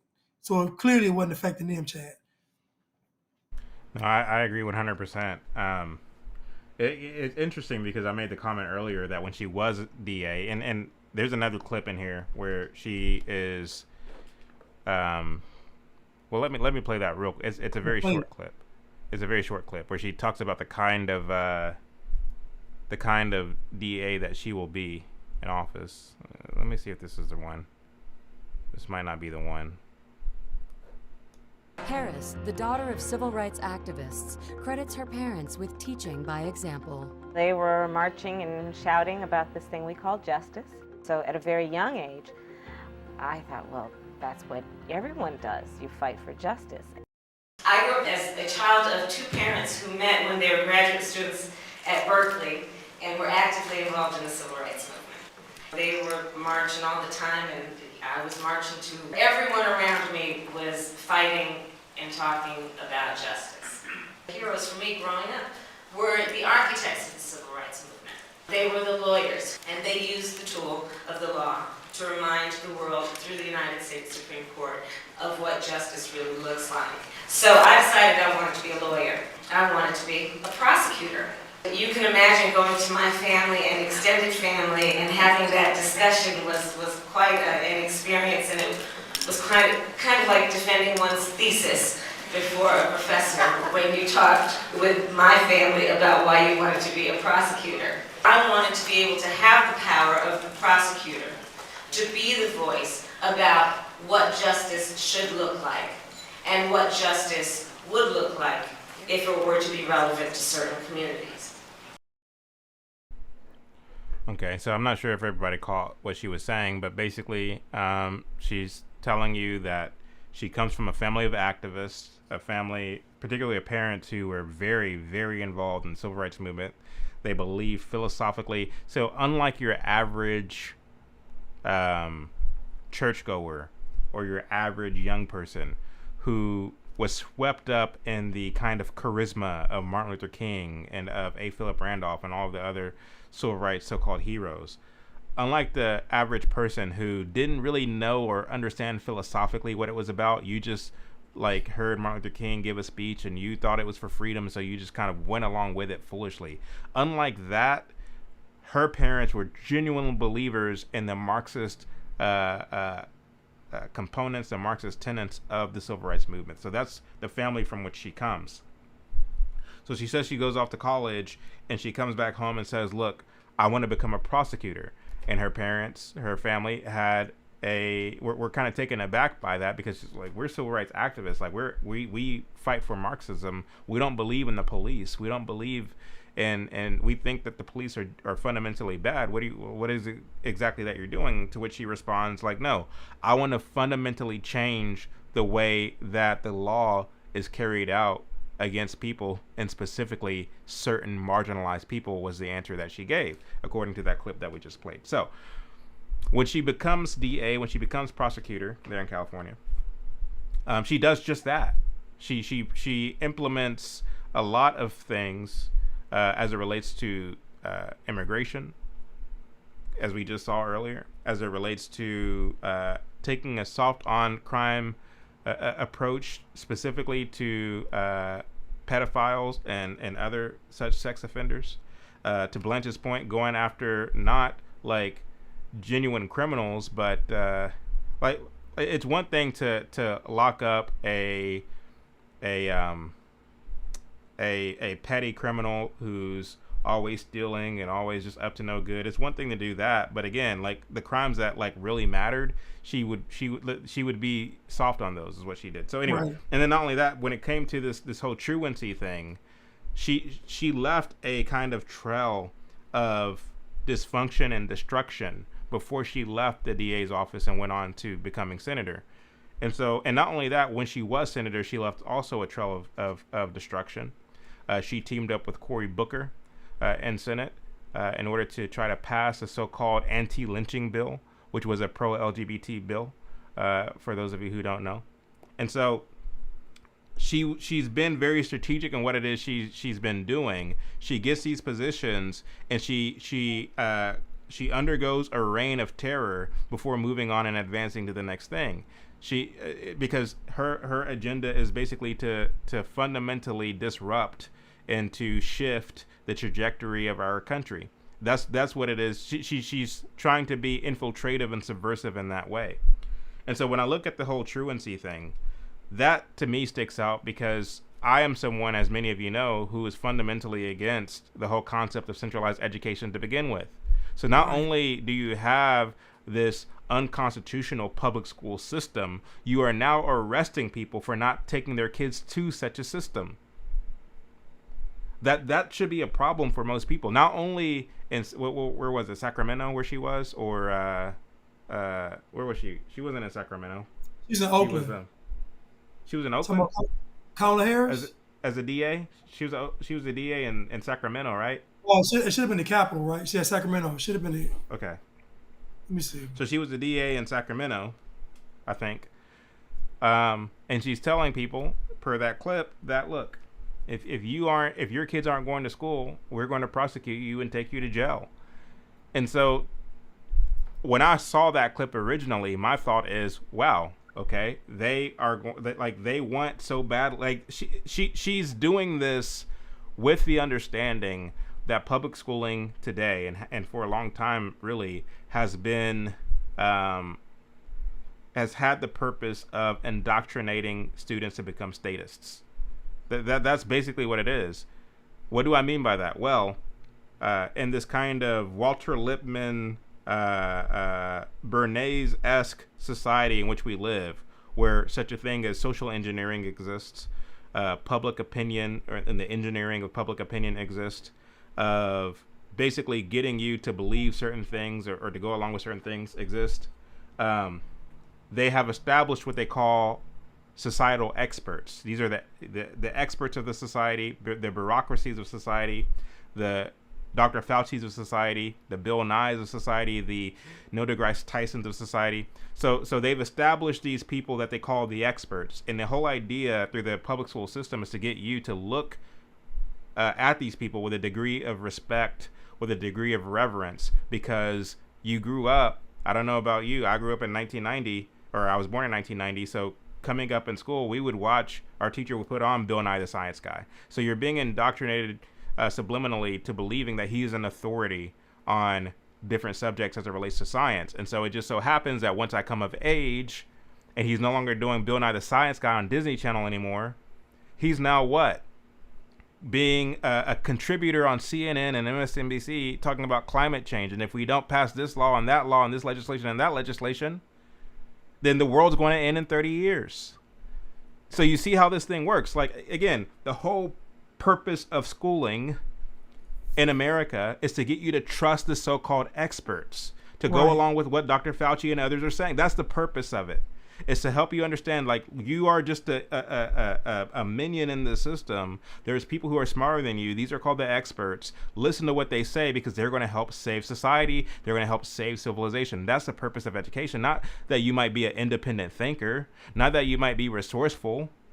And so it would make sense why someone like a Kamala Harris, who is in search of power, would want you to go to the schools that are indoctrinating you to not be self-reliant, to not be independent.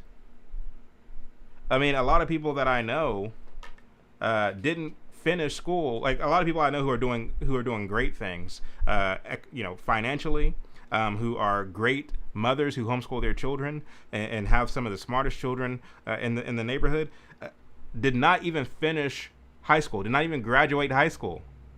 One of whom is Jambalaya Talks, Ebony Joseph. If you don't follow her content, you should.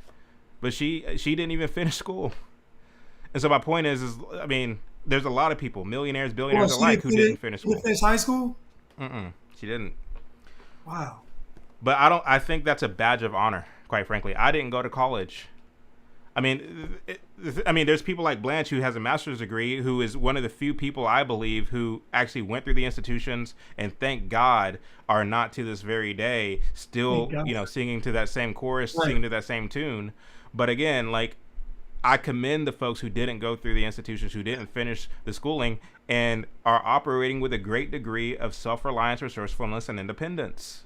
The school system does not want you to become that. And so when I look at Kamala Harris circa 2007 or 10 or whatever that was, talking about we will send you to jail if you don't send your kids to our public school, that begins to make sense. So all of this it coincides with each other. It's not separate. You know what I'm saying? Right. So that's what I'm trying to make. And she knows that these people can't, like, these people, they're either working or they're degenerate parents. So their children going to school is pretty much going to be an independent process. It's going to be the children either get on a school bus or catching public transportation. You know, it's not a situation where a parent can take time out to make sure the child, it's just too much. So most children are trusted to go to school on their own. But you and I know a child that would skip school consistently is going to be a behavioral issue and probably have a learning issue as well. So again, I agree with you 1,000%. The goal was to put the fear of God into anyone that would dare even allow their children not to go to school. You're going to make your children go to these indoctrination camps to learn so that we could turn out the next set of, Marxist maniacs. Just side note, she was in San Francisco. San Francisco. Okay. Yes. I said Sacramento, didn't I? Okay. San Francisco. Yeah, I knew it was something that started with an S. Yeah. But I would say this, Chad. What I'm learning and what I've had to learn over these past 4 years could be a college experience. That makes sense. Like with everything I've been learning, it literally could be a college, because in college you don't really learn. I was a political science major undergrad, but again, you learn about, in my opinion, stuff that's not really real because it's based on ideas. It's based on systems. It's based on things that have been manipulated. It's based on propaganda. It's not coming from a pure lens. And so, and then I got my master's in education, and education is even worse. Education is actually, looking back on it, is completely one-sided, no objectivity at all. It's completely, this is what the experts say, the doc, like everything's already set in stone as an educator. There's no room to reorganize anything. Now you make different teaching style, but what's being taught is etched in stone. You're not going against the curriculum, so to speak. There's no, oh, let's try this idea out, or none of that. It's set in stone. That's why I'm thankful of private school, because at least in private school, I was allowed to have my own opinion. At least in private school, I was allowed to disagree without getting penalized because it was tuition being paid. So you couldn't just, I had a voice.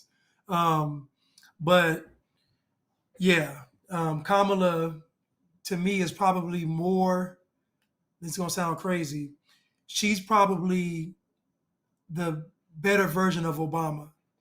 Not that she's better than Obama, but she already has the verbal track record of what she's trying to implement.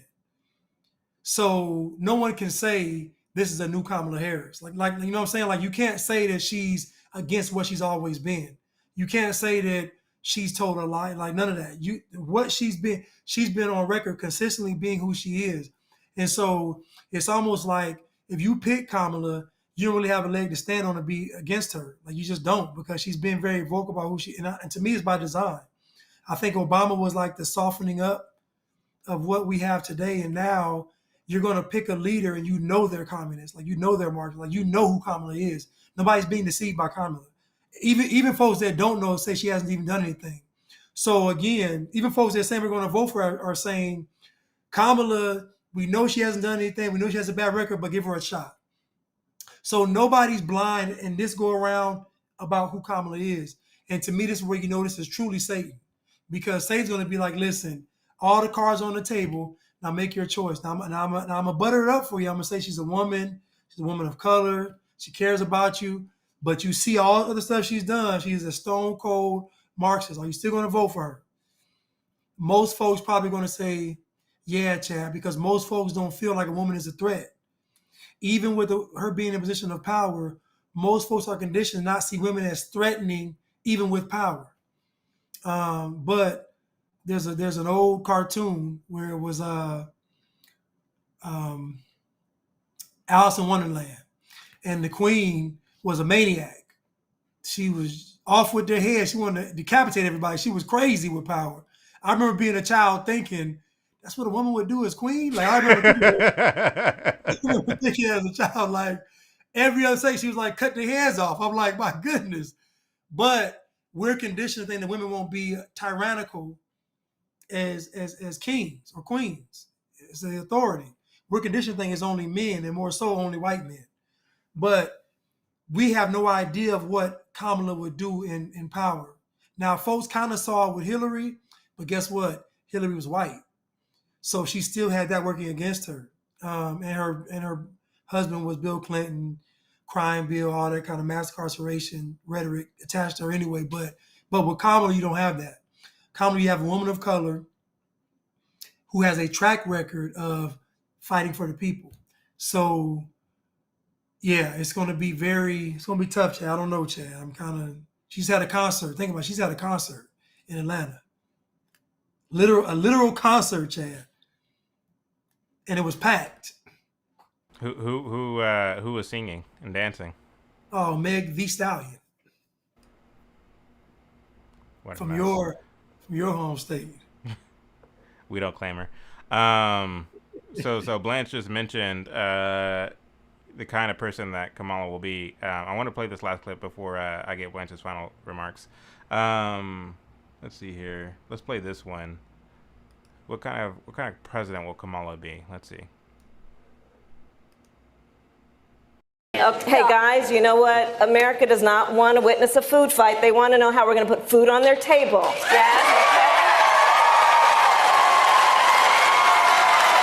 I have what I call a 3 a.m. agenda. That is about everything from what we need to do to deliver health care to how you will be able to pay the bills by the end of the month. And when I think about what our country needs, I promise you, I will be a president who leads with a sense of dignity, giving the American family all that they need to get through the end of the month in a way that allows them to prosper. Blanche, she's talking about rations. Chad, I just wrote it down. I literally just wrote down health care to bills pay at the end of the month. And I just said, what's in between all of that? She finna control all of that? And the thing is, like, people aren't alarmed by that. I mean, this is straight out of the book of Karl Marx, the government owning the means of production. Because that's the thing. She's promising you that she will give all Americans everything they need to get through the end of the month. I'm doing that quite fine by myself. I mean, I don't need the government to get me through the end of the month. Everyone that I know is doing that by themselves. Everyone I know, from, those who make close to minimum wage to those who are considered wealthy. Everybody's doing that quite well by themselves. Imagine like the world that she envisions, where the government is responsible for getting you through the end of the month, where your ability to do for yourself is de-incentivized, where, again, it's not your responsibility to get yourself through the end of the month. It's the government's responsibility. That's what she's envisioning. That, once again, is straight out of the book of Karl Marx, from each according to their ability to each according to their need, which is socialist. This whole idea or concept of not owning private property, of the government owning the means of production. That's what she's essentially advocating for in her own subliminal, kind of charming way. And there's nothing, to me that's charming about Kamala Harris, but for a lot of people it is just those words that she used alone. In order for the vision that she's advocating for to work, the government has to own the means of production. The government has to own the means of goods and services.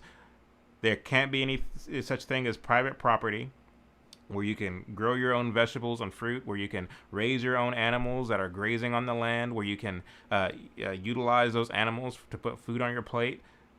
Such a thing doesn't exist, because once again, it's the government's job to do it. And so what she's envisioning to your average run-of-the-mill liberal or your apolitical person who believes that, why not? Such as the comment that we got earlier. What's wrong with what Martin Luther King said? Well, you have to think about it.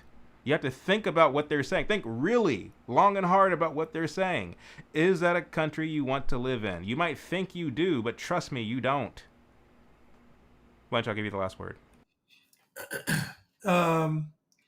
I think what she said is kind of scary, even for her to say, to get you through the month. Like it starts over the next month. So if you don't do something, like if you do something wrong the next month, you might not, you know what I'm saying? Like the way she's even framing it, it's like a month at a time you're getting through this. There's no year plan. There's no lifetime plan. This is a month to month plan. And it's scary because it's not alarming. Think about somebody that's in charge of your life telling you this thing lasts 30 days.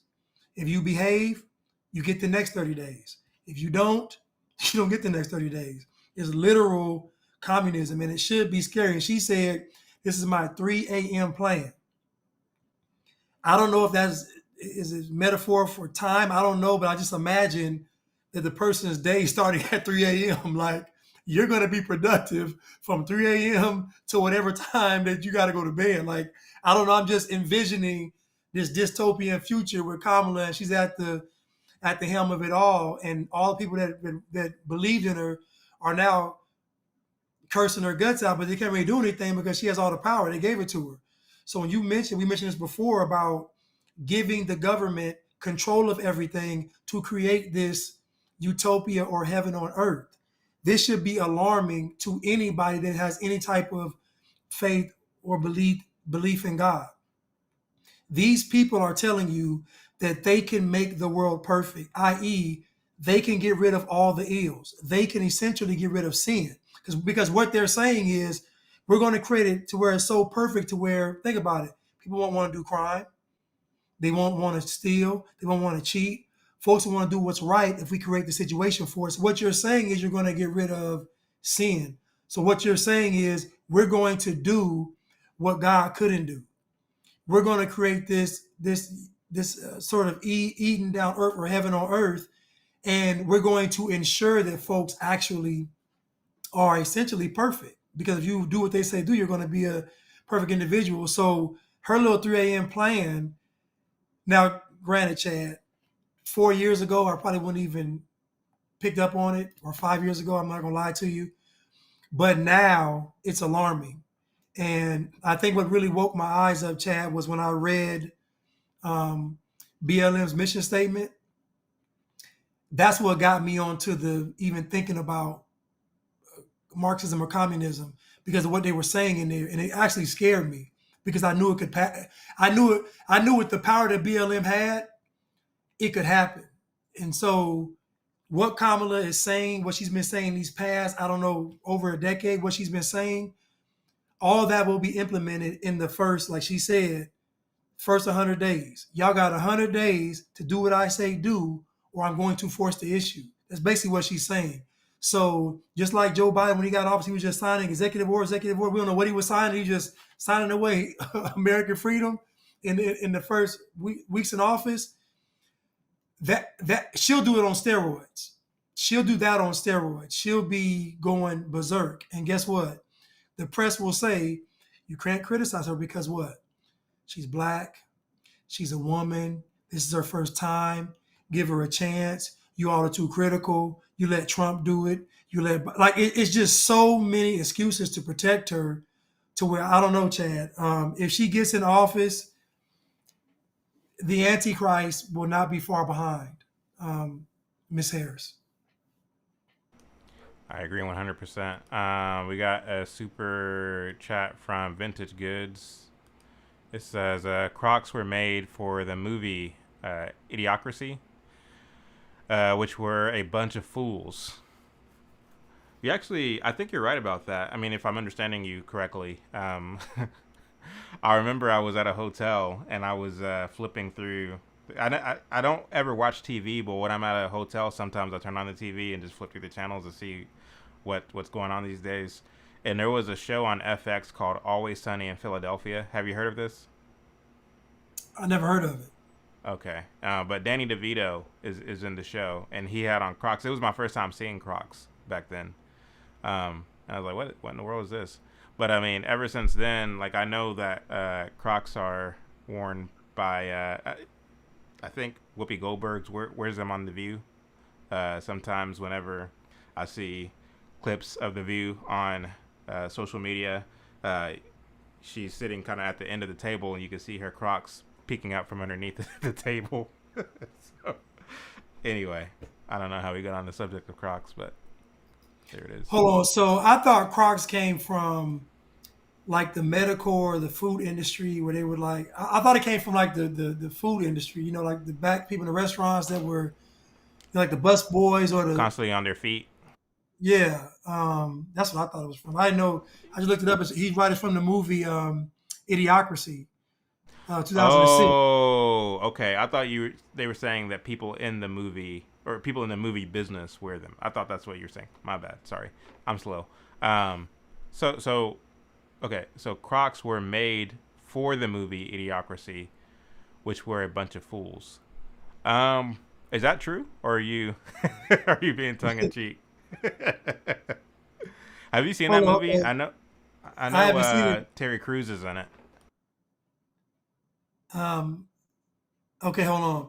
The film centers on Joe Bowers, a man of average intelligence who ends up in the distant future after a military experiment gone wrong. As everyone is extremely stupid, only Joe can solve their societal problems. Future society's lack of intelligence is demonstrated in various ways, such as Costco having a law school and many people wearing Crocs. So That's actually pretty funny. yeah, that's funny. I actually want to watch the movie now. What's it rated? Let me see. Hopefully it's not rated R. Let me see. I thought you meant the Rotten Tomatoes rating. No, I mean whether my son or my 11-year-old son can watch it or not. It's rated R. Okay. Yeah. Okay. Lower. My son's pretty mature, but that doesn't mean I just want to just put anything in front of him. Right. All right. Cool. All right, folks. I think that will do it for tonight. I don't see any more supers. Let me see here. All right, Blanch, you're going live tomorrow? Yeah. Cool. What are you going to be talking about tomorrow? Just probably part 3, wrapping up artificial Negro intelligence.